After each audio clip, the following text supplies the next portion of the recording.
When Chloe matched with Ryan on Hinge, she felt like she'd finally found someone who truly understood her. His profile was refreshingly honest.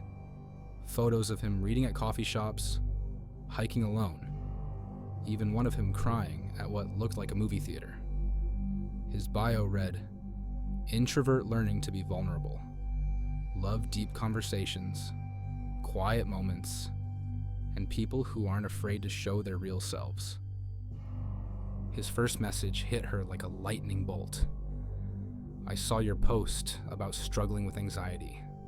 I've been there too. That feeling of being surrounded by people, but completely alone. Sometimes I think the bravest thing we can do is admit we're not okay. How do you find peace when your mind won't stop racing?" Chloe stared at her phone, tears forming in her eyes. She'd posted about her anxiety struggles months ago, something most guys either ignored or used as an excuse to offer unsolicited advice. But Ryan's message felt different, like he actually understood the weight of those words. Their conversation flowed with an intimacy that felt almost supernatural. Ryan seemed to know exactly what to say, when to offer comfort, when to share his own vulnerabilities. When Chloe mentioned having a panic attack at work, Ryan responded with his own story about leaving a job because the stress was destroying his mental health. "It's like you're reading my mind," Chloe texted after Ryan perfectly articulated a feeling she'd never been able to express. "Maybe we're just two broken people who recognize each other," Ryan replied. Over the next week, their messages became the highlight of Chloe's day. Ryan would send good morning texts that somehow always matched her mood, share songs that felt like they'd been written specifically for her current emotional state, and ask questions that made her feel truly seen for the first time in years. When Ryan suggested they meet for coffee at a small bookstore cafe, Chloe felt nervous but excited. She'd been hurt before by guys who seemed perfect online but turned out to be completely different in person. But something about Ryan felt authentic in a way that gave her hope. The bookstore was exactly the kind of place Chloe loved. Cozy, quiet, filled with the smell of old books and fresh coffee. Ryan was already there when she arrived, sitting in a corner booth with a worn paperback and a steaming mug. He looked exactly like his photos. Medium height, brown hair that looked like he'd run his fingers through it, kind eyes behind wire-rimmed glasses. "Chloe?" he asked, standing as she approached. "That's me," she replied, surprised by how natural his smile looked. The conversation picked up exactly where their messages had left off. Ryan was everything she'd hoped, thoughtful, genuine, unafraid to discuss the deeper aspects of life that most people avoided.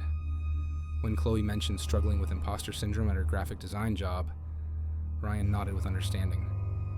"I know that feeling," he said, "like you're constantly waiting for someone to realize you don't belong there.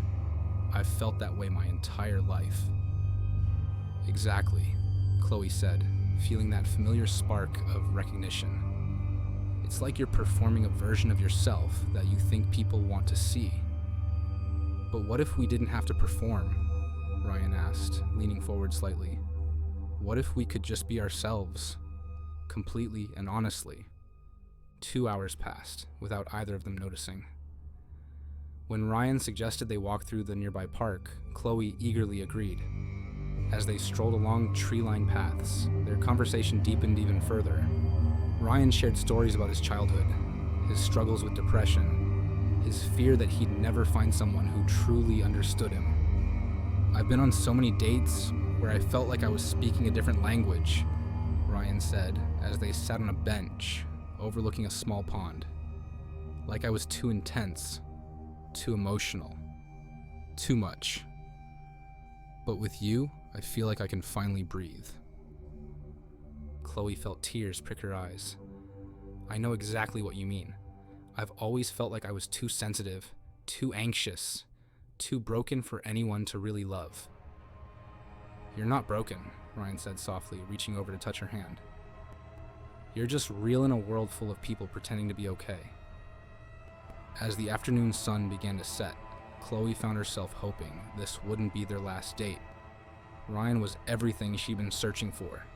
Someone who understood her darkness, who didn't try to fix her, who seemed to love her precisely because of her flaws, rather than despite them. "I had an incredible time today," Ryan said as they walked back toward their cars. "So did I," Chloe replied, meaning it completely. "Would you like to do this again? Maybe dinner this weekend?" "I'd love that." Ryan smiled and leaned in for a brief, gentle hug that lasted just long enough to feel meaningful. "I'll text you," he said, and Chloe believed he would. True to his word, Ryan texted her that evening. "Thank you for such a perfect afternoon. I haven't felt this understood in years." Over the next few weeks, Chloe and Ryan fell into an intense emotional rhythm. They'd text constantly throughout the day, have hours-long phone conversations every night, and see each other twice a week for dates that felt more like therapy sessions than typical romantic encounters. Ryan seemed to anticipate her every emotional need. When Chloe had a bad day at work, Ryan would show up with her favorite tea and a handwritten note of encouragement. When she mentioned feeling disconnected from her friends, Ryan would share his own experiences with social isolation and offer gentle advice. "You understand me better than I understand myself sometimes," Chloe told him one evening as they sat in his apartment, surrounded by candles and soft music. "I think we're kindred spirits," Ryan replied, stroking her hair. "Two souls who were meant to find each other." The more time they spent together, the more Chloe felt like Ryan was her perfect match. He remembered every detail she shared, reflected her emotions back to her with startling accuracy, and seemed to know exactly what she needed to hear in any given moment. Her friends began expressing concern about how quickly the relationship was progressing. "You've only known him for a month," her best friend Jessica said during one of their coffee dates. "Don't you think you're moving a little fast?" "When you know, Chloe replied, feeling defensive. "Ryan gets me in a way no one ever has." "Just be careful," Jessica warned. "Sometimes when someone seems too perfect, it's because they're telling you exactly what you want to hear." But Chloe dismissed her friend's concerns. Jessica had always been cynical about love, and she couldn't understand what it felt like to finally find someone who truly saw her. It wasn't until their 6-week anniversary that Chloe began to notice the first cracks in Ryan's perfect facade. They were having dinner at Ryan's apartment when Chloe mentioned a childhood memory she'd never shared with anyone, a traumatic experience with her father that had shaped her relationship with men. As she spoke, she watched Ryan's face carefully, expecting the usual expression of sympathy and understanding. Instead, she saw something that made her blood run cold. For just a moment, Ryan's expression was completely blank, as if he was processing information rather than feeling empathy. Then, like a switch being flipped, his face transformed into the familiar mask of compassion. "That must have been so difficult for you," Ryan said, reaching across the table to take her hand. "No wonder you struggle with trust issues." But Chloe had never mentioned having trust issues. She'd talked about anxiety, about feeling misunderstood, about imposter syndrome, but never specifically about trust. Yet Ryan spoke as if this was something they discussed extensively. "When did I say I had trust issues?" Chloe asked carefully. Ryan paused for just a moment, so briefly she almost missed it. "You didn't say it directly," he replied smoothly, "but I can read between the lines. After what you went through with your father, it makes sense that you'd have difficulty trusting men." Chloe tried to remember if she'd ever implied such a thing, but she was certain she hadn't. In fact, she'd always prided herself on not letting her father's behavior affect her relationships with other men. As the evening continued, Chloe found herself paying closer attention to Ryan's responses. When she shared a new story or revealed a different aspect of her personality, she noticed that same brief blank expression before he adjusted his reaction to match what he thought she wanted to see. "I should probably head home," Chloe said, suddenly feeling uncomfortable in Ryan's apartment. "Are you sure?" Ryan asked, and for a moment his mask slipped again. There was something almost desperate in his expression, as if her leaving would disrupt some carefully planned script. I have an early meeting tomorrow, Chloe lied, gathering her purse. Of course, Ryan said, his familiar warmth returning. I'll walk you to your car. As Ryan walked her out, Chloe found herself studying his apartment building more carefully. She'd been there several times, but had never really paid attention to the details. Now she noticed security cameras in the lobby, the way Ryan's apartment had a clear view of the parking lot, the fact that he always seemed to know exactly when she was arriving. Text me when you get home safe, Ryan said, giving her that same meaningful hug. I will, Chloe replied, but something in her tone must have been off because Ryan held her gaze for a moment longer than usual. Is everything okay? He asked. You seem distant tonight. Just tired, Chloe said, forcing a smile. But as she drove home, Chloe couldn't shake the feeling that something was fundamentally wrong with Ryan. The way he seemed to know exactly what to say, the way he mirrored her emotions so perfectly, the way he anticipated her needs. It was starting to feel less like compatibility and more like performance. That night, Chloe decided to test her suspicions. She texted Ryan about a fictional problem at work, describing a conflict with a coworker that had never happened. Within minutes, Ryan had responded with detailed advice and emotional support that perfectly matched the tone of her message. But more disturbing was what happened next. Ryan began referencing the fictional conflict in subsequent conversations, asking follow-up questions and offering continued support for a situation that existed only in Chloe's imagination. Over the next few days, Chloe conducted more tests. She mentioned fake childhood memories, invented fears and insecurities, even created fictional friends and family members. Each time, Ryan absorbed the information seamlessly, incorporating it into his understanding of who she was and adjusting his responses accordingly. It was as if Ryan had no authentic personality of his own. He was simply a mirror, reflecting back whatever version of himself he thought she wanted to see. The realization hit Chloe like a physical blow. Everything about their relationship had been a lie. Ryan hadn't fallen in love with her. He'd studied her, analyzed her, and created a persona designed to make her fall in love with him. But why? What did Ryan want from her? Chloe decided to find out. She began paying closer attention to Ryan's apartment, his belongings, his behavior when he thought she wasn't watching. What she discovered made her stomach turn. Ryan's apartment was filled with notebooks, dozens of them, all containing detailed observations about her behavior, her preferences, her emotional patterns. He'd been documenting their relationship like a scientific experiment, noting which responses elicited which reactions from her. Even more disturbing were the photographs. Ryan had pictures of Chloe that she'd never posed for. Candid shots of her at work, at the grocery store, even entering her apartment building. He'd been watching her long before they'd matched on the dating app. The final piece of the puzzle came when Chloe found Ryan's computer open to a folder labeled Projects. Inside were subfolders with women's names, at least a dozen of them. Each folder contained the same type of content: photographs, behavioral notes, relationship timelines, and detailed psychological profiles. Chloe realized with horror that she wasn't Ryan's girlfriend. She was his latest project.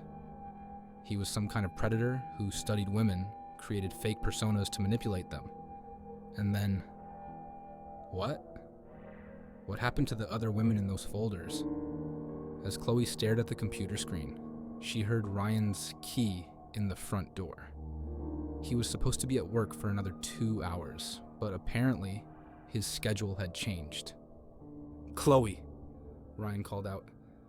What are you doing here? Chloe quickly closed the computer and tried to compose herself. But she knew Ryan would be able to read her emotional state immediately. He was too good at analyzing her reactions. I wanted to surprise you, Chloe said, forcing a smile as Ryan entered the room. But Ryan's expression was different now, colder, more calculating. The warm mask he usually wore had slipped, revealing something predatory underneath. You've been looking through my things, Ryan said. It wasn't a question. I was just, Chloe began, but Ryan cut her off. "It's okay," he said, his voice taking on an almost clinical tone. "I was wondering when you'd figure it out. You're more perceptive than most of them." "Most of them," Chloe whispered. "The other projects," Ryan replied casually. "You lasted longer than average. 6 weeks. Usually they catch on after 3 or 4. Chloe felt ice-cold terror wash over her as she realized what Ryan was admitting. "What happened to them?" "That depends," Ryan said, moving closer to her. "Some of them were smart enough to walk away quietly. Others required more permanent solutions." Chloe backed toward the door, but Ryan anticipated her movement and blocked her path. "I really did enjoy our time together," Ryan said, his voice eerily calm. "You were one of my more interesting subjects. The way you responded to emotional manipulation was fascinating." "You're insane," Chloe whispered. "I'm a researcher," Ryan corrected. "I study human behavior, specifically how people respond to idealized romantic partners. You'd be amazed how easy it is to make someone fall in love with you when you simply tell them exactly what they want to hear." As Ryan reached for something in his pocket, Chloe made a desperate decision. She grabbed a heavy bookend from Ryan's shelf and swung it at his head with all her strength.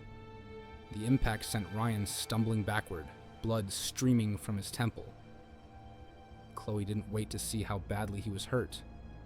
She ran for the door, through the apartment, and down the stairs. Behind her, she could hear Ryan calling out, his voice no longer calm.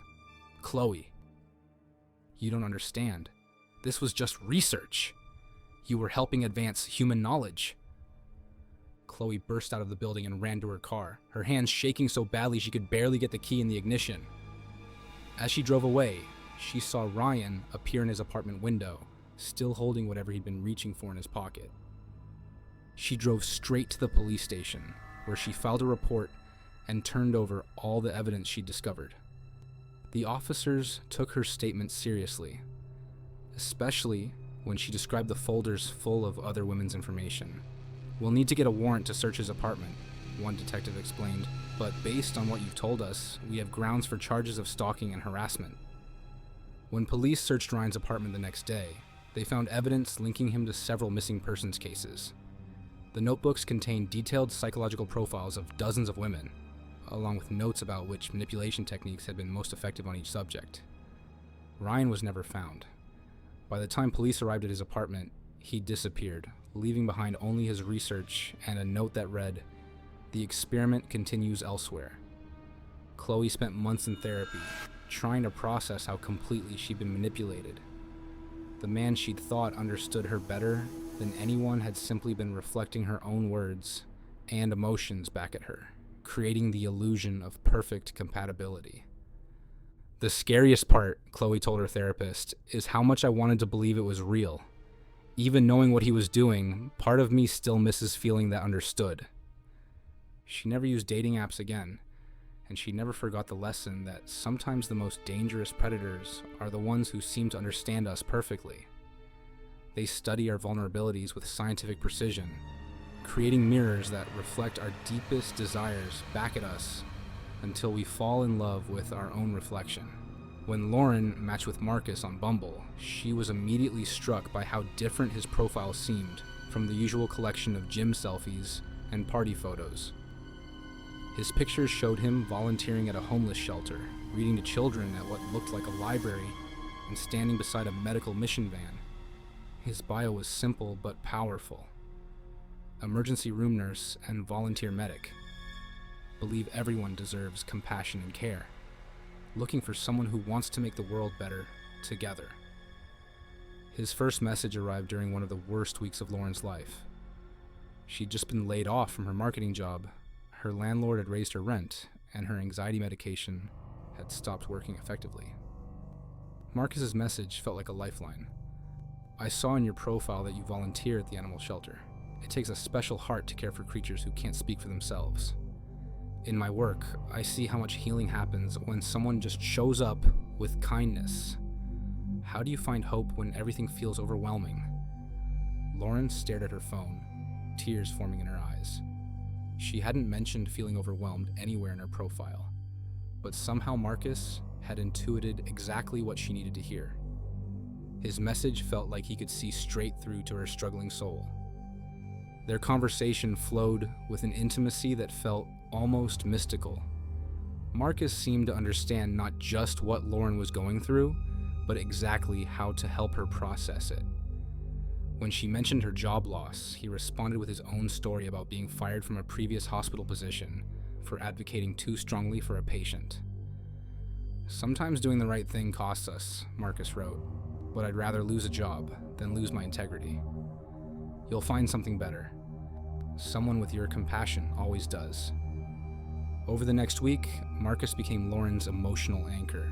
He'd send encouraging texts at exactly the moments she needed them most, share resources for job hunting that seemed perfectly tailored to her skills, and offer gentle advice that helped her navigate her mounting anxiety.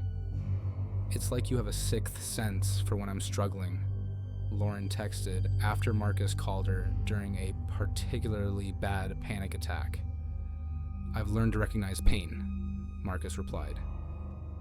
"In my work, you develop an instinct for when someone needs help. I can hear it in your voice, see it in your messages. You don't have to carry everything alone." When Marcus suggested they meet for coffee at a quiet cafe near the hospital where he worked, Lauren felt nervous but hopeful. She'd been hurt before by guys who seemed caring online but turned out to be self-absorbed in person. But something about Marcus felt genuine in a way that gave her hope. The cafe was exactly the kind of place Lauren needed, calm, uncrowded, with soft music that didn't overwhelm her already frayed nerves. Marcus was already there when she arrived, wearing scrubs and looking tired but alert. He had kind brown eyes and gentle hands that looked like they'd comforted countless patients. "Lauren?" he asked, standing as she approached with a warm, tired smile.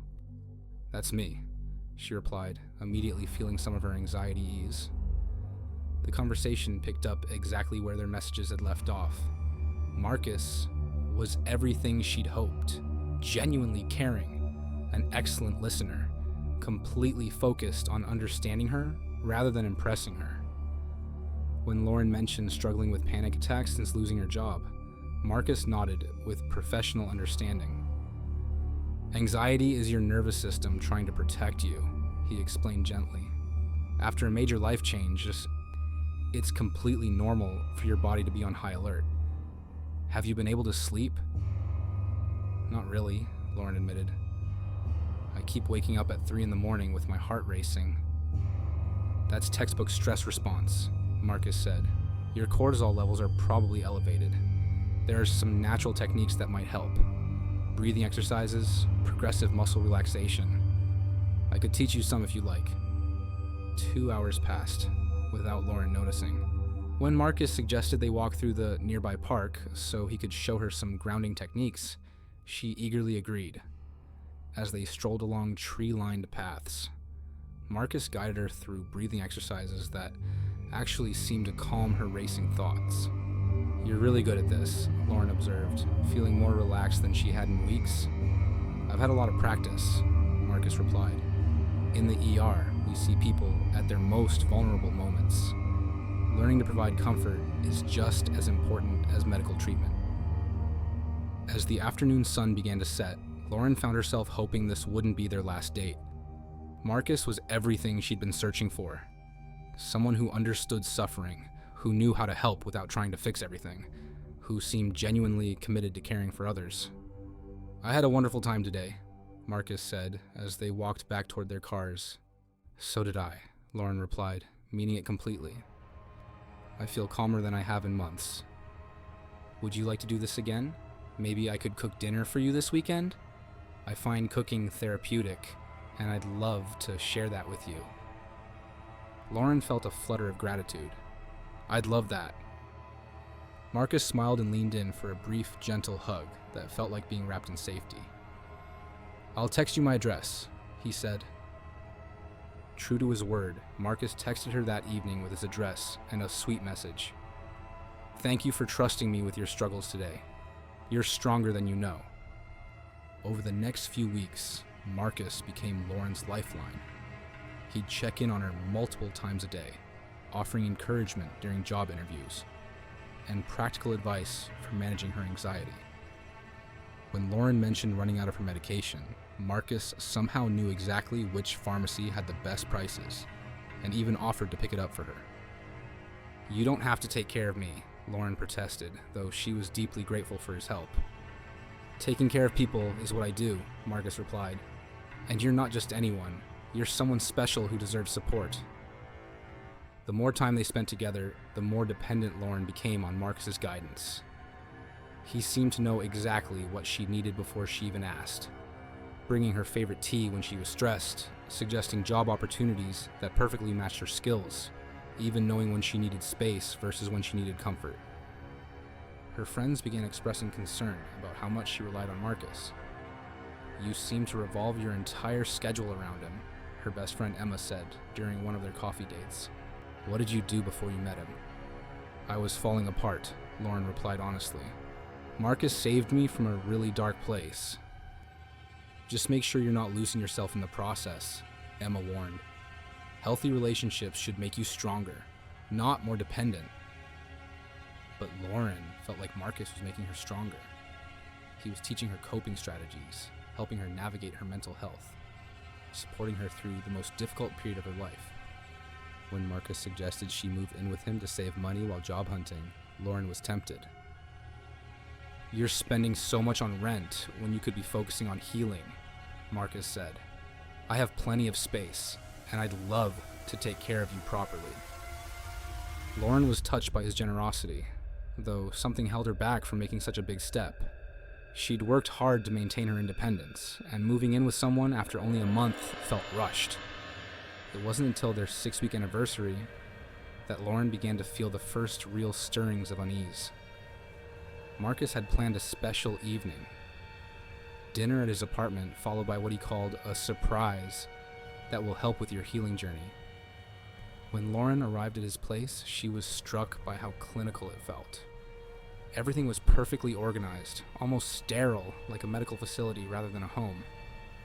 "This is very clean," Lauren observed, noting the lack of personal touches or clutter. "I believe in maintaining a healing environment," Marcus replied, leading her to the dining room where he'd prepared an elaborate meal. "Chaos in your surroundings creates chaos in your mind." As they ate, Marcus began asking more probing questions about Lauren's mental health history than he ever had before.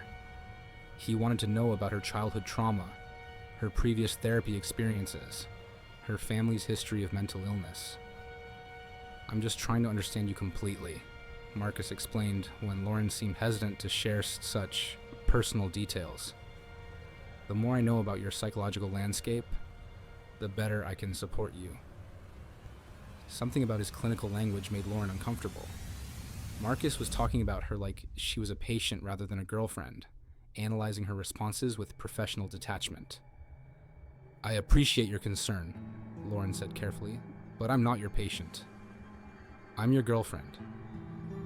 Marcus paused, and for a moment his expression shifted to something Lauren had never seen before. A cold, calculating look that made her skin crawl. "Of course," he said quickly, his warm demeanor returning. "I just care about you so much that I want to help in every way possible." After dinner, Marcus led her to a room she'd never seen before. Inside was what looked like a home medical office. Examination table, medical equipment, even what appeared to be prescription medications in a locked cabinet. "This is where I do my private practice," Marcus explained. "I help people who can't afford traditional therapy or medication. People like you, who are struggling and need someone who truly understands." Lauren felt a chill run down her spine.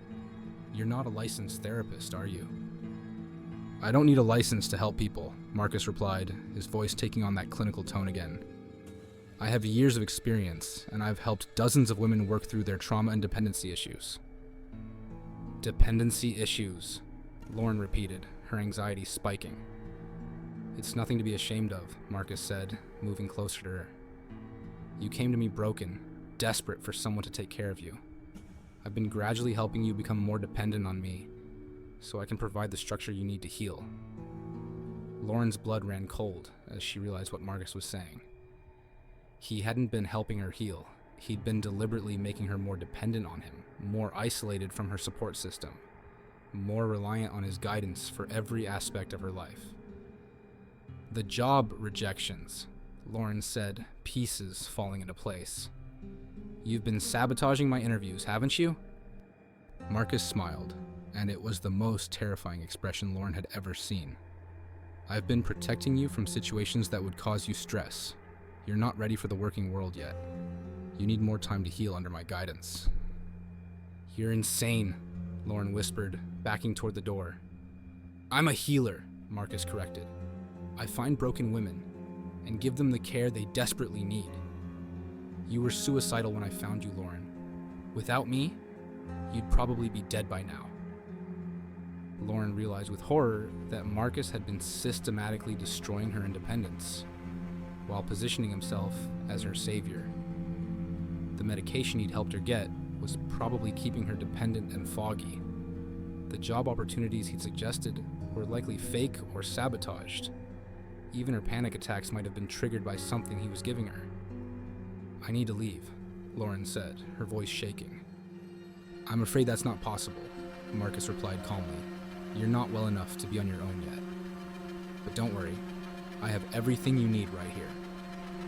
He gestured to the medical equipment, and Lauren saw restraints attached to the examination table.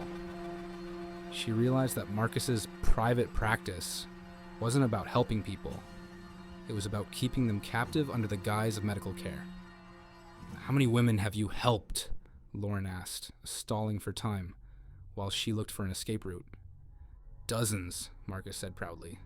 Women who were broken, desperate, abandoned by the medical system. I give them purpose, structure, care. Some of them have been with me for years. Where are they now? Safe, Marcus replied, being cared for in a facility where they can focus on healing without the distractions of the outside world. Lauren realized that Marcus was running some kind of illegal operation, kidnapping vulnerable women under the pretense of providing medical care. The women in his facility were probably being held against their will, drugged, and isolated from the outside world. As Marcus moved toward a cabinet that likely contained sedatives, Lauren made a desperate decision. She grabbed a heavy medical instrument from a nearby tray and swung it at Marcus's head with all her strength. The impact sent him stumbling backward, blood streaming from his scalp. Lauren didn't wait to see how badly he was hurt. She ran for the door, through the apartment, and toward the exit. Behind her, she could hear Marcus calling out, his voice no longer calm. Lauren, you're not ready.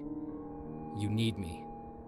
You'll die, without proper care. Lauren burst out of the building and ran to her car, her hands shaking so badly she could barely start the engine. As she drove away, she saw Marcus appear in his apartment window, holding what looked like a syringe. She drove straight to the police station, where she filed a report and described everything she discovered. The officers took her statement seriously, especially when she mentioned the medical equipment and Marcus's claims about helping other women. We'll need to get a warrant to search his apartment, one detective explained, but based on what you've told us, we have grounds for charges of kidnapping and practicing medicine without a license. When police searched Marcus's apartment the next day, they found evidence of an extensive operation. The medical equipment was real but unlicensed.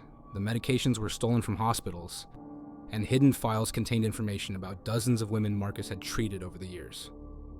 Most disturbing was the discovery of a remote facility outside the city, where police found 12 women in various states of medical dependency. All had been convinced they were too mentally ill to survive on their own, and had been kept sedated and isolated for months or years. Marcus was arrested and charged with multiple counts of kidnapping, unlawful imprisonment, and practicing medicine without a license. During his trial, it was revealed that he'd been targeting vulnerable women through dating apps for over 5 years, using his medical knowledge to create dependency and justify captivity. Lauren spent months in therapy working to undo the psychological manipulation Marcus had subjected her to. She learned that many of her symptoms had been artificially induced by medications Marcus had been slipping into her food and drinks. The scariest part, Lauren told her therapist, is how grateful I was for his help. He made me believe I was broken, and that he was the only one who could fix me. She eventually found a good job and rebuilt her independence, but she never forgot the lesson that sometimes the most dangerous predators are the ones who position themselves as saviors. They find people at their most vulnerable moments and offer exactly the help those people desperately need, all while slowly tightening the chains of dependency until escape seems impossible. When Natalie matched with Dr. James Chen on Hinge, she was immediately impressed by his credentials. His profile showed him in professional settings, speaking at conferences, working in what looked like a private practice office, even receiving an award from what appeared to be a medical association. His bio read, "Licensed clinical psychologist specializing in trauma recovery. Passionate about helping people heal and find their authentic selves. Looking for genuine connection with someone ready for emotional growth." His first message arrived during a particularly difficult week. Natalie had been struggling with nightmares and flashbacks from a car accident 6 months earlier, and her regular therapist had just moved to another state. James's message felt like divine intervention. "I noticed you mentioned loving hiking in your profile. Nature therapy can be incredibly healing for trauma survivors.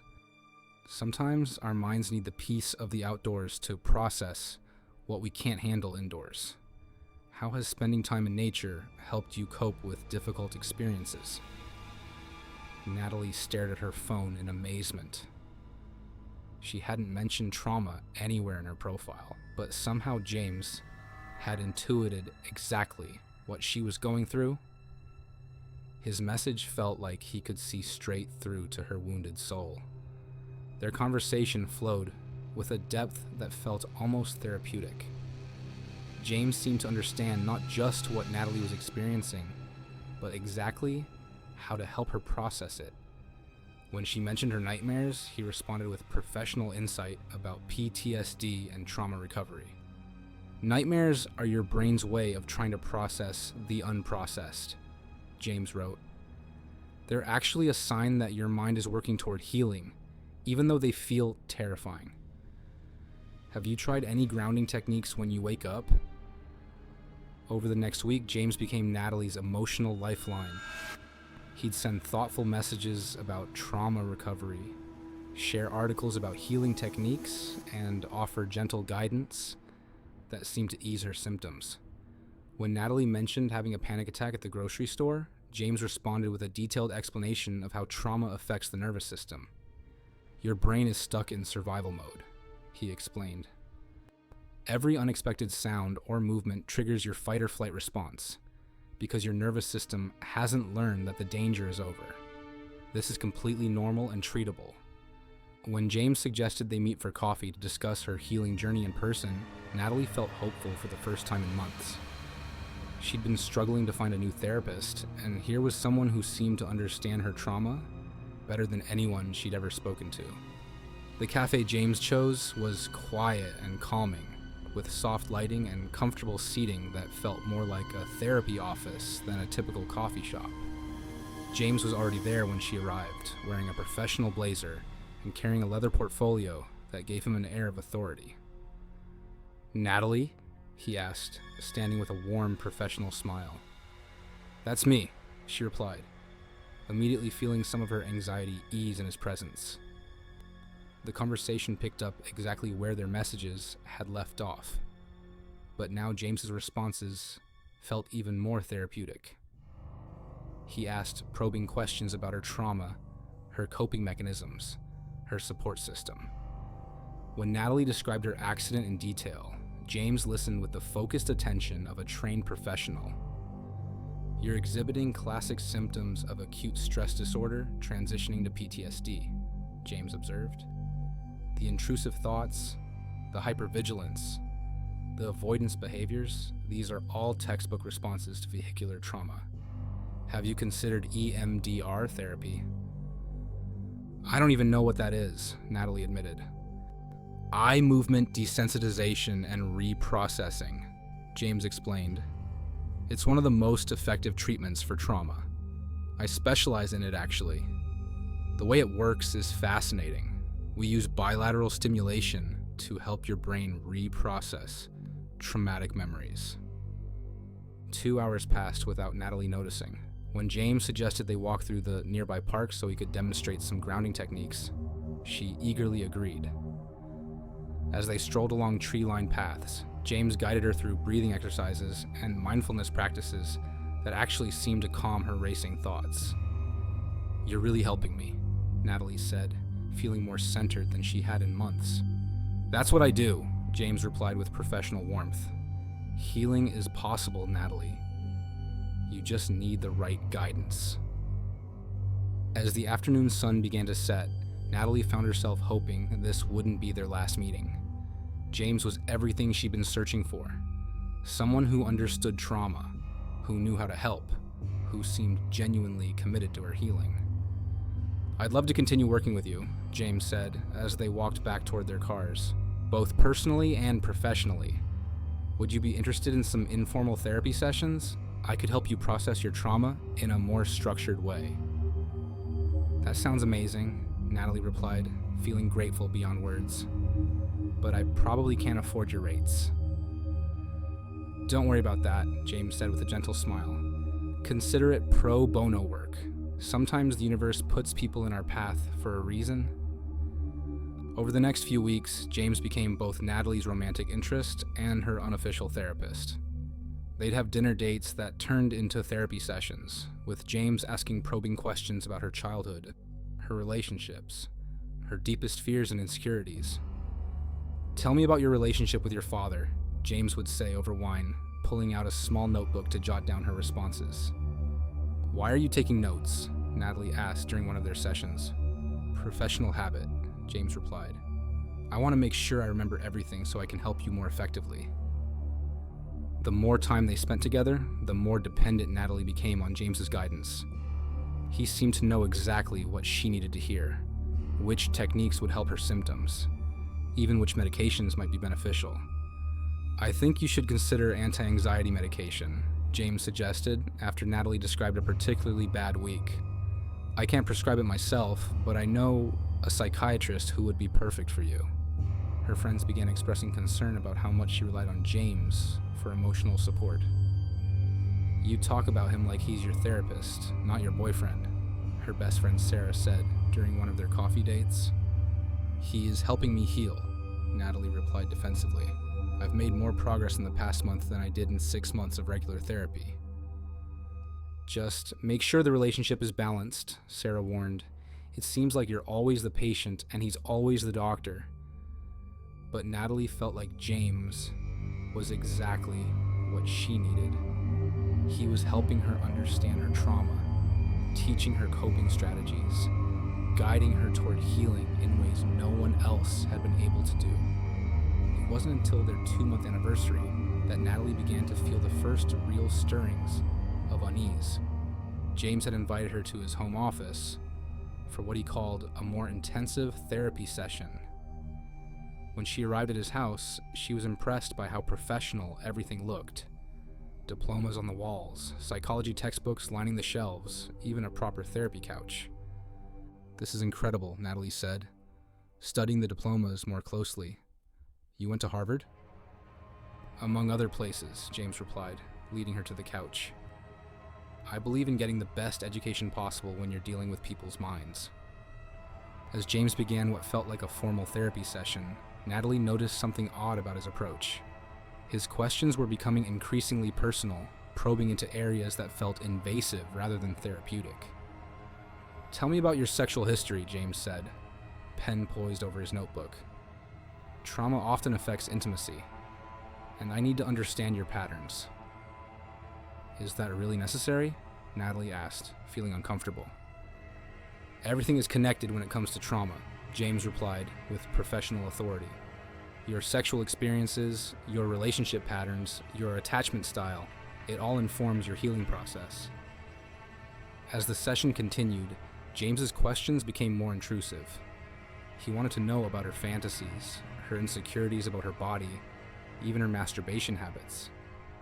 When Natalie expressed discomfort, James would frame it as resistance to healing. "I know this feels uncomfortable," he said, "but that discomfort is exactly what we need to work through. Avoidance is what keeps trauma stuck in your system." Something about his tone made Natalie look at him more closely.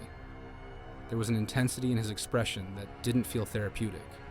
It felt predatory.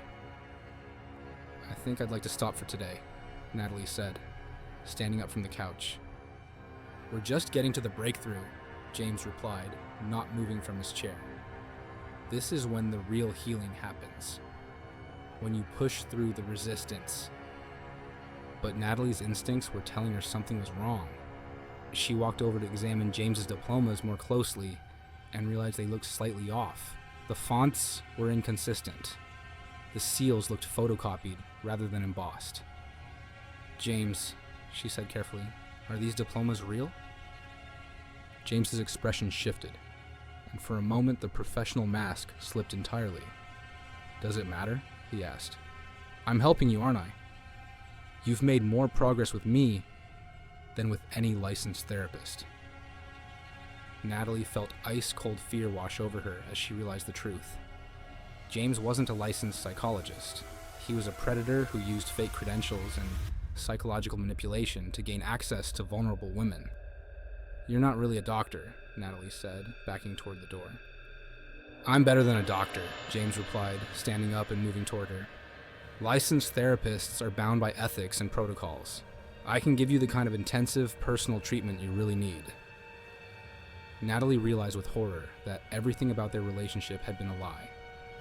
James had targeted her specifically because of her trauma, used her vulnerability to gain her trust, and gradually positioned himself as her savior while gathering intimate details about her psychological state. "How many women have you done this to?" Natalie asked, her hand on the doorknob. "Dozens," James said with disturbing pride. "Women who were broken, desperate for healing. I give them what they need. Intensive, personalized therapy that goes deeper than any licensed professional would dare." "This isn't therapy," Natalie said. "This is abuse." "This is healing," James corrected, reaching for something in his desk drawer. "And you're not ready to leave yet. We haven't finished your treatment." As James pulled out what looked like a syringe, Natalie realized that his intensive therapy involved drugging his victims. She yanked open the door and ran, hearing James calling after her. "Natalie, you're having a trauma response. This is exactly the kind of avoidance behavior that keeps you sick." Natalie ran to her car and drove straight to the police station, where she filed a report about James's impersonation of a licensed psychologist. The officers took her statement seriously, especially when she described the fake diplomas and the syringe. When police searched James's house, they found evidence of an extensive operation. The diplomas were indeed fake. The psychology books were filled with highlighted passages about manipulation techniques, and hidden cameras had been recording his therapy sessions with multiple women. Most disturbing was the discovery of detailed files on dozens of women, all containing intimate psychological profiles, sexual histories, and notes about their vulnerabilities. James had been using dating apps to target trauma survivors, then exploiting their need for healing to gain access to their most private thoughts and experiences. James was arrested and charged with impersonating a medical professional, sexual assault, and invasion of privacy. During his trial, it was revealed that he'd been running his fake therapy practice for over 3 years, targeting women through dating apps and support groups. Natalie spent months in actual therapy, working with a licensed professional to undo the psychological manipulation James had subjected her to. She learned that many of the insights he'd shared were actually techniques designed to make her more dependent on his guidance. "The scariest part," Natalie told her real therapist, "is how much I trusted him. He seemed to understand my trauma better than anyone, but he was actually using it against me." She eventually healed from both her original trauma and the additional violation James had inflicted, but she never forgot the lesson that predators often disguise themselves as healers. They study psychology not to help people, but to exploit the very vulnerabilities that drive people to seek help in the first place. When Sophie matched with Detective Michael Torres on Bumble, she felt like she'd finally found someone who could understand her world. His profile showed him in uniform, at police charity events, and volunteering with at-risk youth.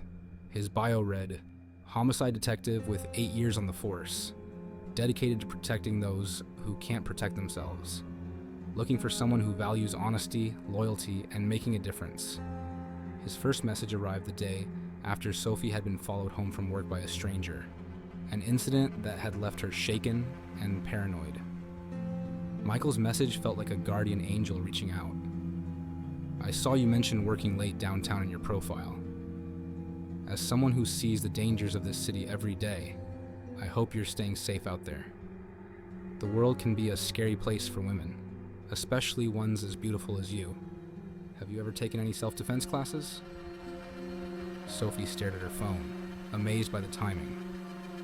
She hadn't mentioned the incident to anyone yet, but somehow Michael seemed to sense that she needed exactly this kind of reassurance. His message felt like protection wrapped in genuine concern.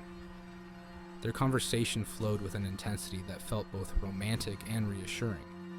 Michael seemed to understand not just Sophie's fears about city safety, but exactly how to help her feel more secure.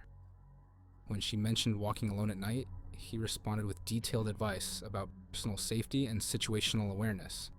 "Trust your instincts," Michael wrote. "In my line of work, I've learned that gut feelings are usually right. If something feels off, it probably is. Women are often taught to be polite even when they feel unsafe, but politeness can get you killed." Over the next week, Michael became Sophie's personal security consultant. He'd text her when she left work to make sure she got home safely, share articles about crime prevention, and offer professional insights about staying safe in an increasingly dangerous world. "I saw on the news there was an assault near your neighborhood," Michael texted one evening. "Are you okay? I've been worried about you all day." Sophie hadn't seen the news report, but Michael's concern made her feel cared for in a way she'd never experienced. When she mentioned feeling nervous about walking to her car after work, Michael offered to escort her. "I get off duty at 6, he wrote. "I could meet you at your office and walk you to your car. It's no trouble. Protecting people is what I do." When they finally met in person, Sophie was struck by how safe she felt in Michael's presence. He was tall and broad-shouldered, with alert eyes that seemed to constantly scan their surroundings. He carried himself with the confident awareness of someone trained to handle dangerous situations. "Sophie?" he asked, approaching her outside her office building with a protective smile. "That's me," she replied, immediately feeling her anxiety ease. As they walked to her car, Michael pointed out potential safety hazards she'd never noticed. Dark corners where someone could hide, broken streetlights that created blind spots, even which route would be safest if she ever needed to run. "You're very observant," Sophie said, impressed by his professional awareness. "You have to be in my line of work," Michael replied. "I've seen what happens when people let their guard down. I don't want that to happen to you." When Michael suggested they have dinner at a restaurant he knew was in a safe area with good lighting and security cameras, Sophie eagerly agreed. As they ate, Michael shared stories about his police work. Cases he'd solved, victims he'd helped, criminals he'd put away. "It must be emotionally difficult," Sophie observed, "seeing the worst of humanity every day."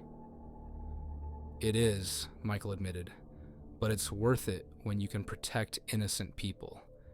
Especially women like you, smart, kind, trusting. You're exactly the type predators target." Something about his phrasing made Sophie look at him more closely, but his expression was filled with genuine concern. She felt grateful to have someone who understood the dangers she faced as a woman living alone in the city. Over the next few weeks, Michael became Sophie's constant protector. He'd call to check on her multiple times a day, insist on picking her up and dropping her off for dates, and even suggest changes to her routine to keep her safer. "You shouldn't go to that gym anymore," Michael said when Sophie mentioned her evening workout class. "I've seen the crime statistics for that area. There's been a spike in attacks on women leaving fitness centers." "Really?" Sophie asked, concerned. I hadn't heard about that. It's not always reported in the media, Michael explained. We try to keep certain information quiet to avoid panic. But I have access to the real data. Trust me. You need to find somewhere safer. The more time they spent together, the more protective Michael became. He installed a security system in Sophie's apartment, gave her pepper spray and a personal alarm, and even taught her basic self-defense moves. You can never be too careful, Michael would say. I've seen too many women who thought they were safe until it was too late. Sophie's friends began expressing concern about how controlling Michael seemed.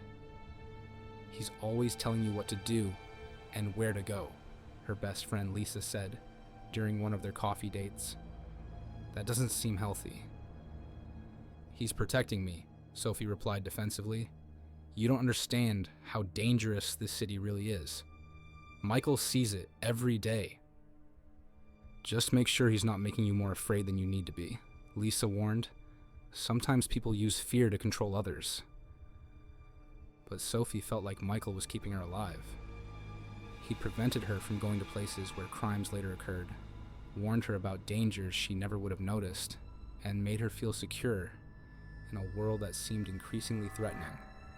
It wasn't until their 2-month anniversary that Sophie began to feel the first real stirrings of unease. Michael had insisted they celebrate at his apartment, claiming restaurants were too risky on weekend nights when crime rates spiked. When Sophie arrived at his place, she was struck by how fortress-like it felt. Multiple locks on the door, security cameras everywhere, windows covered with heavy curtains. This is very secure, Sophie observed, noting what looked like police equipment scattered around the apartment. You can never be too careful, Michael replied, leading her inside. I've made a lot of enemies in my line of work. There are people who would love to get revenge on me through someone I care about. As they ate dinner, Michael began sharing more disturbing stories about crimes against women. Rapes, murders, kidnappings that he claimed were happening all around them, but being covered up by the media and police department. The public doesn't know how bad it really is, Michael said, showing her crime scene photos on his phone. Women are being hunted out there, and most of them have no idea until it's too late. Something about the photos made Sophie uncomfortable. They seemed too graphic, too detailed for someone to be casually sharing with their girlfriend. Should you be showing me these? Sophie asked. Aren't they confidential? I'm trying to educate you, Michael replied with intensity. You need to understand what's really happening out there. These women thought they were safe too. As the evening continued, Michael's stories became more graphic and disturbing. He described crime scenes in vivid detail, showed her evidenced photos that made her sick to her stomach, and painted a picture of a city where women were constantly in mortal danger. I don't think I want to see any more of this, Sophie said, pushing away his phone. You have to see it, Michael insisted. Ignorance is what gets women killed. You need to understand what you're up against. Something in his tone made Sophie look at him more closely. There was an obsessive quality to the way he talked about violence against women, as if he was fascinated rather than horrified by it. Michael, she said carefully, some of these photos look really old. Are these all recent cases? Michael paused, and for a moment his expression shifted to something Sophie had never seen before. A cold, calculating look that made her skin crawl. I collect them, he said finally, for research purposes, to understand patterns, to learn how to better protect people like you. Sophie felt ice-cold fear wash over her as she realized something was very wrong. She stood up and walked over to examine some of the police equipment more closely. The badges looked fake, the uniforms seemed like costumes, and the crime scene photos appeared to be downloaded from the internet rather than taken professionally. Michael, she said, her voice shaking, are you really a police officer? Michael's mask finally slipped completely. Does it matter? He asked. I'm protecting you better than any real cop ever could. Sophie realized with horror that Michael wasn't a detective. He was a predator who used fake credentials and manufactured fear to control women. The crime statistics he'd shared were probably fabricated. The dangers he'd warned her about were likely exaggerated or invented. And the protection he'd offered was actually a form of psychological imprisonment. "You've been lying to me," Sophie said, backing toward the door. "I've been saving you," Michael corrected, standing up and moving toward her. "You were naive, vulnerable, walking around this city like prey.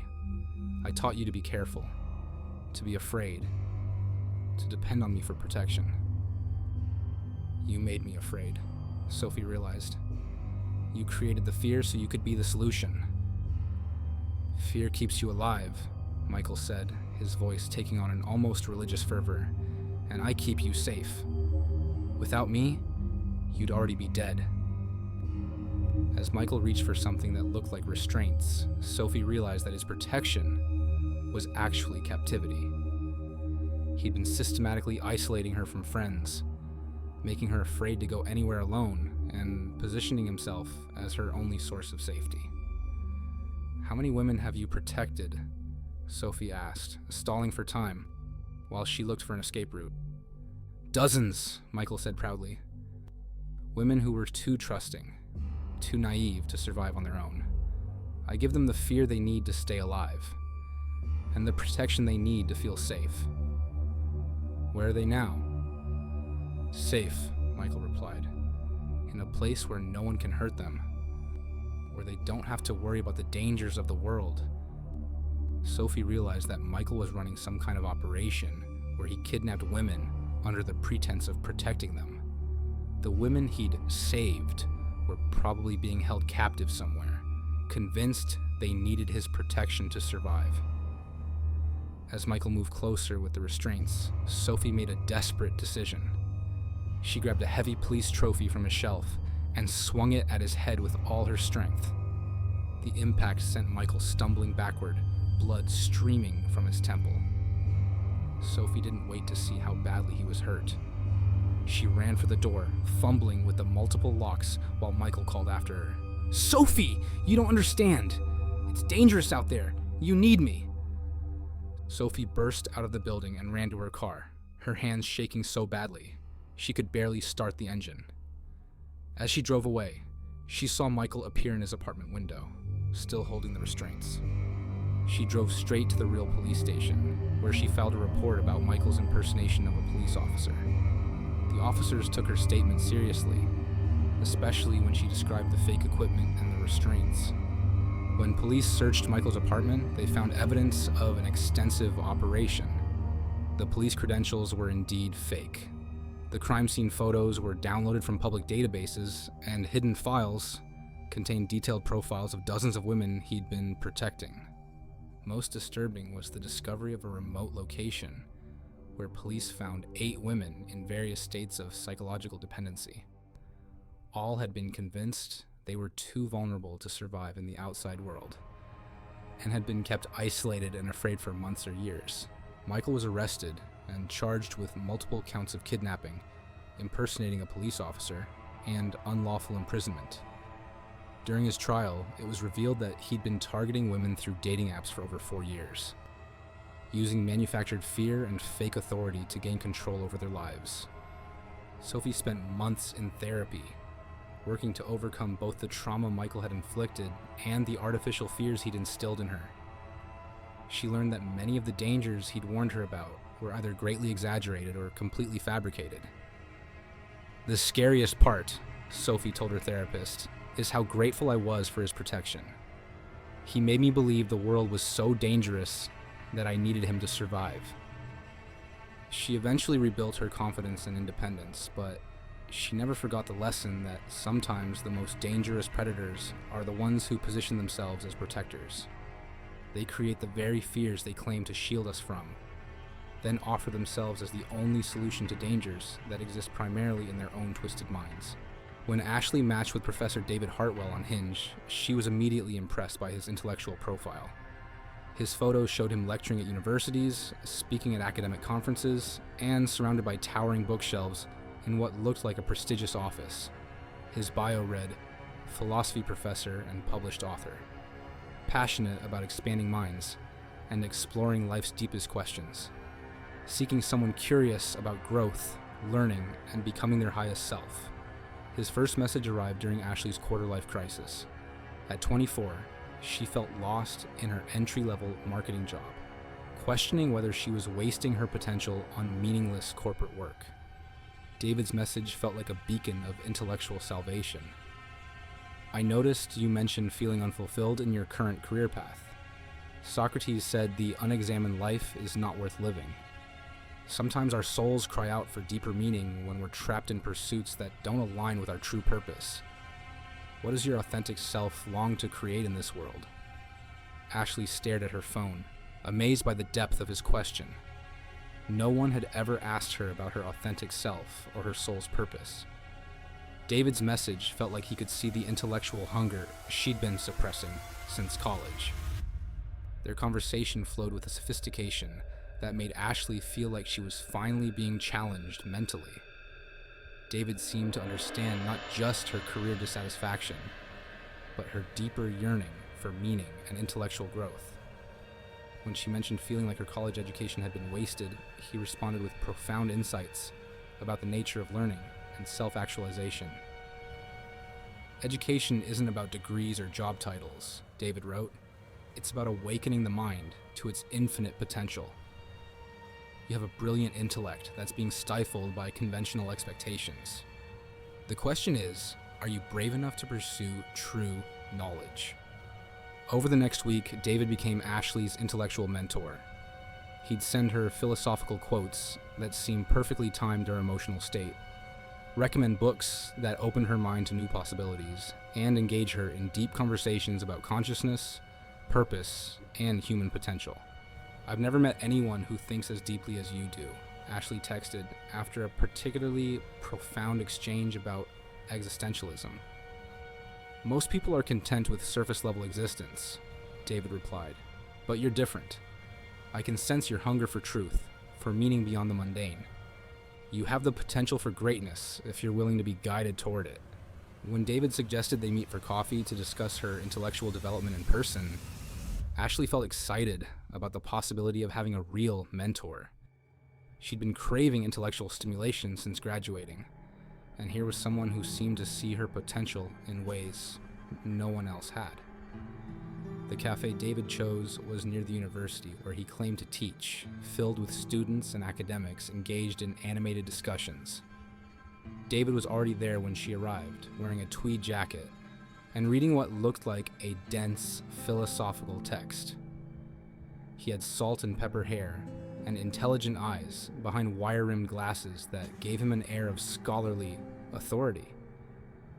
"Ashley?" he asked, standing with a warm, professorial smile. "That's me," she replied, immediately feeling intellectually intimidated in the best possible way. The conversation picked up exactly where their messages had left off, but now David's insights felt even more profound in person. He asked probing questions about her beliefs, her goals, her understanding of reality itself.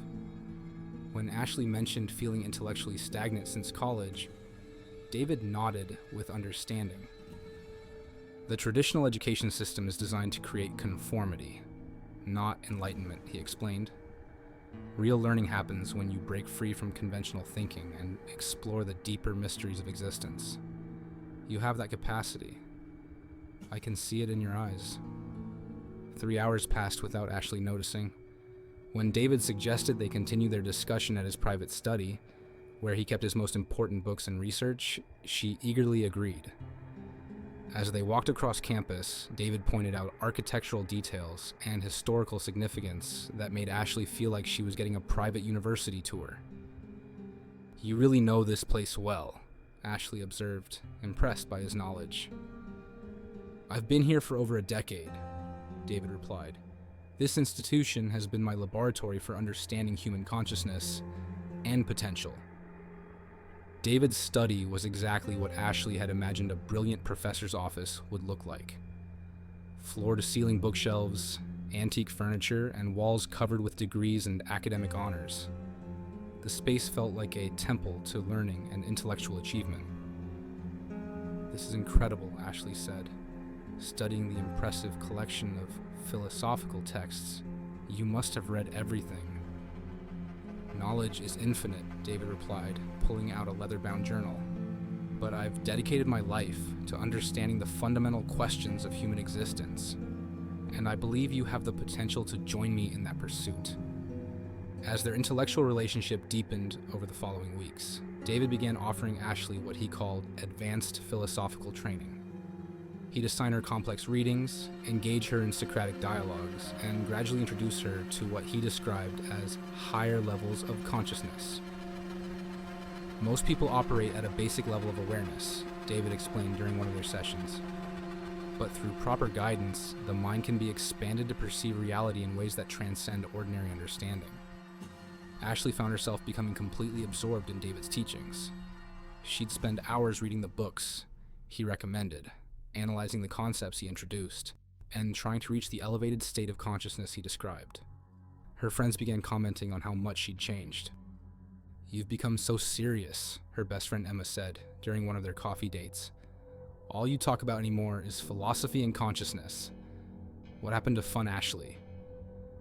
"I'm growing intellectually," Ashley replied, feeling frustrated by Emma's lack of understanding. "David is helping me reach my full potential. Not everyone can appreciate that level of depth." "Just make sure you're not losing yourself in someone else's ideas," Emma warned. But Ashley felt like she was finally finding herself. David was helping her understand concepts she'd never encountered, pushing her to think in ways that felt revolutionary. When David suggested she quit her marketing job to focus full-time on her philosophical development, Ashley was tempted. "Your current work is poisoning your mind with materialistic thinking," David said. "True enlightenment requires complete dedication. I could guide you through an intensive program of study that would transform your consciousness entirely." Ashley was flattered by David's confidence in her abilities, though something held her back from making such a dramatic change. She'd worked hard to build her career, and giving it up felt like a bigger step than she was ready for. It wasn't until their 2-month anniversary that Ashley began to feel the first real stirrings of unease. David had invited her to what he called an advanced consciousness workshop at his home. When she arrived at his house, she was surprised to find several other young women there, all around her age, all looking at David with the same reverent admiration she'd been feeling. "Welcome to our inner circle," David said, introducing Ashley to the group. "These are my most advanced students, women who've committed themselves fully to the path of enlightenment." As the evening progressed, Ashley began to notice something disturbing about the group dynamic. The other women spoke about David in almost worshipful terms, describing how he'd saved them from meaningless lives and guided them toward truth. They seemed to have no opinions or thoughts that didn't originate from David's teachings. "Before I met Professor Hartwell, I was lost," one woman said during what felt like a testimonial session. "He showed me that everything I thought I knew was illusion. Now I understand that true wisdom comes only through complete surrender to higher guidance." "Surrender?" Ashley asked, feeling uncomfortable with the language. "Ego death," David explained with intensity. "The false self must be dissolved before the true self can emerge. These women have learned to trust my guidance completely, and look how enlightened they've become." Ashley looked around the room and realized the women didn't look enlightened. They looked hollow, as if their personalities had been erased and replaced with David's philosophy. They spoke in the same cadence, used the same phrases, and seemed incapable of independent thought. "I think I should go," Ashley said, standing up from the circle. "That's your ego resisting transformation," David replied calmly. "This is exactly the moment when breakthrough happens, when you push through the fear and surrender to higher wisdom." But Ashley's instincts were telling her something was very wrong. She looked more closely at David's degrees and credentials on the wall, and noticed they looked slightly off. The fonts were inconsistent. The university names seemed generic, and the signatures looked photocopied rather than original. "David," she said carefully, "are these degrees real?" David's expression shifted. and for a moment the professorial mask slipped entirely. "Truth transcends credentials," he said. "I've achieved a level of understanding that no institution could provide." These women recognize that. They've learned to value wisdom over worldly validation. Ashley felt ice-cold fear wash over her as she realized the truth. David wasn't a professor. He was a cult leader who used fake credentials and intellectual manipulation to gain control over vulnerable young women seeking meaning and purpose. "You're not really a professor," Ashley said, backing toward the door. "I'm something far more important," David replied, standing up with the other women. "I'm a guide to enlightenment." These women understand that. They've surrendered their limited egos to become part of something greater. Ashley realized with horror that the women in David's inner circle weren't students. They were victims of psychological manipulation who'd been gradually isolated from their support systems and convinced to surrender their autonomy to his guidance. "How long have they been here?" Ashley asked, looking at the hollow-eyed women who seemed unable to think for themselves. "Time is an illusion," David said, with disturbing calm. "They've transcended the need for worldly concerns like jobs, families, or independent thought. They exist purely to receive and transmit higher wisdom." "This isn't enlightenment," Ashley said. "This is brainwashing." "This is evolution," David corrected, moving closer to her with the other women following like automatons. "And you're going to join us whether your ego wants to or not." As David and his followers moved toward her, Ashley realized that his consciousness workshop was actually an indoctrination session designed to break down her resistance and add her to his collection of devoted followers. She grabbed a heavy philosophical text from David's shelf and swung it at his head with all her strength, then ran for the door while he stumbled backward. Behind her, she could hear the women chanting something about ego death and surrender, their voices eerily synchronized. Ashley burst out of the house and ran to her car, her hands shaking as she started the engine. As she drove away, she saw David appear in his doorway, surrounded by his hollow-eyed followers, all watching her escape with the same vacant expression. She drove straight to the police station, where she filed a report about David's impersonation of a university professor and his manipulation of vulnerable women. The officers took her statement seriously, especially when she described the fake credentials and the women who seemed to be held against their will. When police searched David's house, they found evidence of an extensive cult operation. The degrees were indeed fake. The philosophical books were filled with highlighted passages about mind control techniques, and hidden files contained detailed psychological profiles of dozens of women he'd been mentoring. Most disturbing was the discovery that the women in his inner circle had all abandoned their jobs, families, and previous lives to dedicate themselves entirely to David's teachings. They'd been systematically isolated and psychologically manipulated until they were completely dependent on his guidance. David was arrested and charged with fraud, false impersonation, and unlawful imprisonment. During his trial, it was revealed that he'd been targeting intellectually curious young women through dating apps and university campuses for over 5 years, using their desire for meaning and growth to lure them into his cult. Ashley spent months in therapy, working to undo the intellectual manipulation David had subjected her to. She learned that many of the profound insights he'd shared were actually recycled quotes from real philosophers, twisted to serve his agenda of control. "The scariest part," Ashley told her therapist, "is how much I wanted to believe I was special, that I had some unique potential he could unlock. He used my intellectual insecurity against me." She eventually returned to her career with a new appreciation for her own judgment and critical thinking skills, but she never forgot the lesson that predators often disguise themselves as teachers.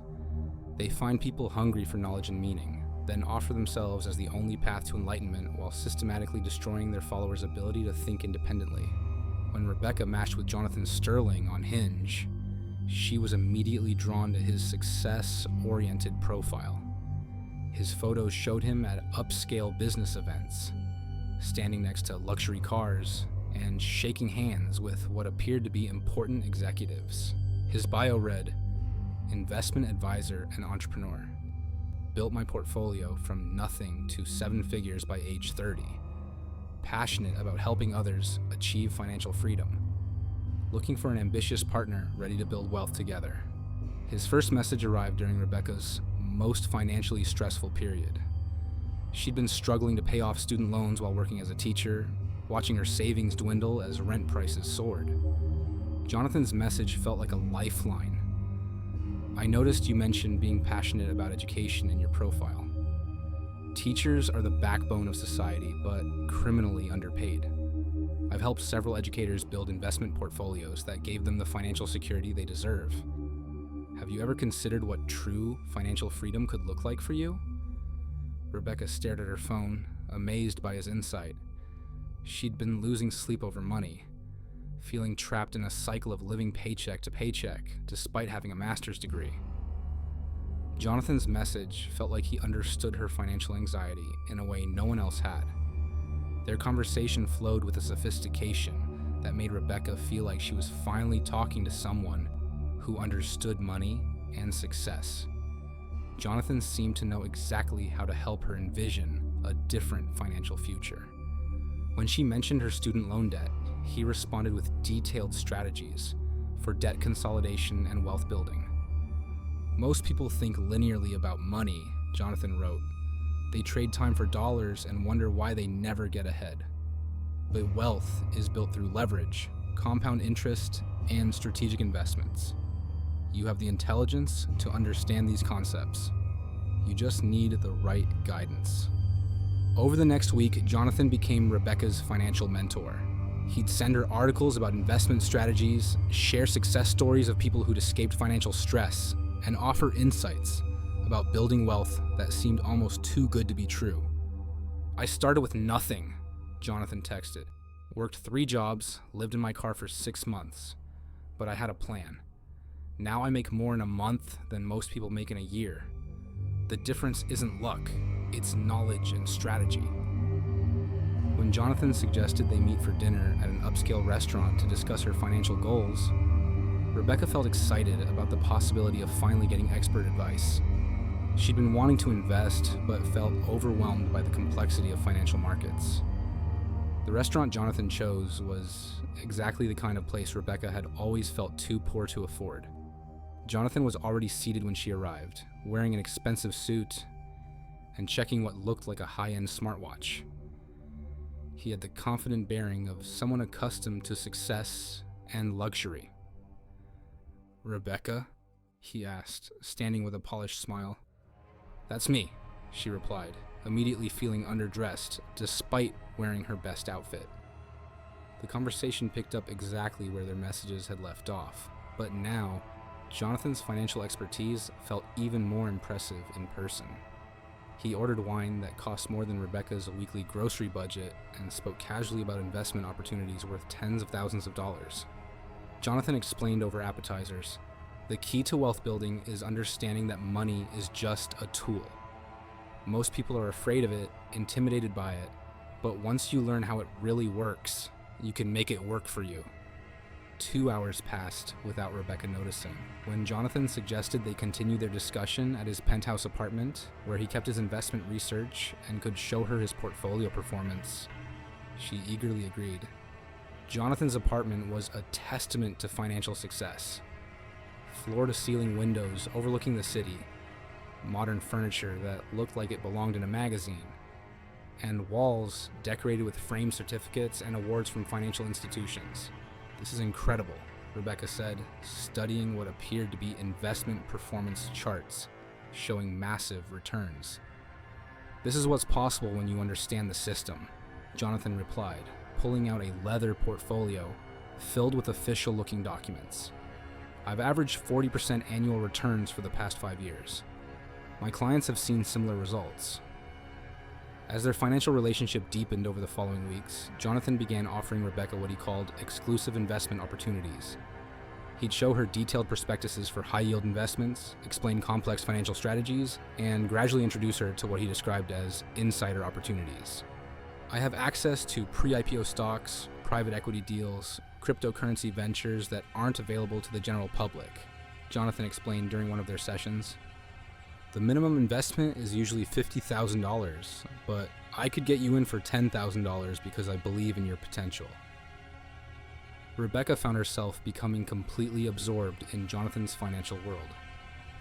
She'd spend hours researching the investments he recommended, analyzing the returns he projected, and dreaming about the financial freedom he promised.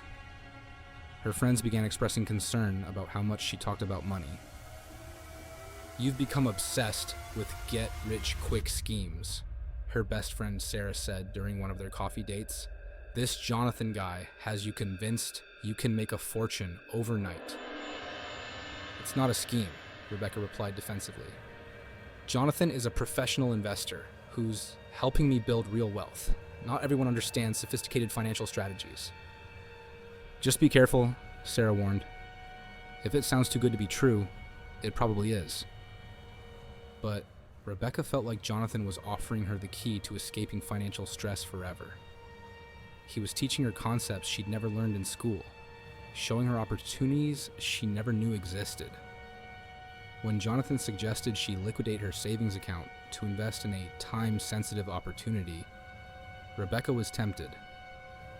"This cryptocurrency venture is launching next week," Jonathan said, showing her a professional-looking presentation. "Early investors will see 500% returns within 6 months, but the window closes Friday. After that, the opportunity is gone forever." Rebecca was flattered by Jonathan's confidence in her financial acumen, though something held her back from investing her entire savings. She'd worked hard to build that emergency fund, and losing it would leave her completely vulnerable. It wasn't until their 2-month anniversary that Rebecca began to feel the first real stirrings of unease. Jonathan had invited her to what he called an exclusive investor networking event at an upscale hotel. When she arrived at the conference room, she was surprised to find it filled with people who looked nothing like successful investors. Mostly young women who seemed anxious and desperate rather than wealthy and confident. "Welcome to our inner circle," Jonathan said, introducing Rebecca to the group. "These are my most successful clients. Women who've trusted my guidance and seen incredible returns on their investments." As the evening progressed, Rebecca began to notice something disturbing about the group dynamic.